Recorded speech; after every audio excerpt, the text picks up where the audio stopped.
Hi everyone. Welcome to our video tutorial on how to manage closed tickets. I will show you how to set up what happens when customers post replies on closed tickets. The ticket resolution process is well structured to ensure systematic handling, with each stage of the ticket lifecycle marked by a status, ending with closure. Admins can customize how closed tickets respond to customer replies, giving them control over the system's behavior. Let me now show you the settings available to manage this. I log into my BoldDesk account as an administrator and navigate to the admin module. Then, I click Fields and Forms and select the status field to open a list of statuses.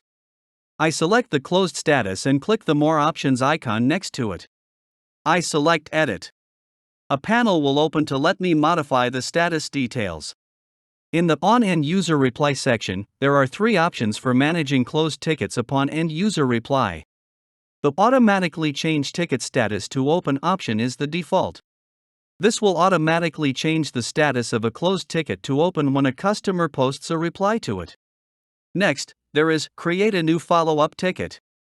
On the Details page of closed tickets, a message will be displayed instructing customers to create a new follow-up ticket, and the ticket fields of the closed ticket will be non-editable. In case of a customer reply via email, a new ticket is automatically generated, with a message indicating the creation of a new ticket alongside its ID appended to the original ticket. The newly created ticket will contain the same data as the original ticket, excluding the conversations. Finally, you can choose to keep the closed ticket status unchanged. Selecting Do Not Perform Any Action on the ticket state will maintain the status without any further action when customers reply. And that's it.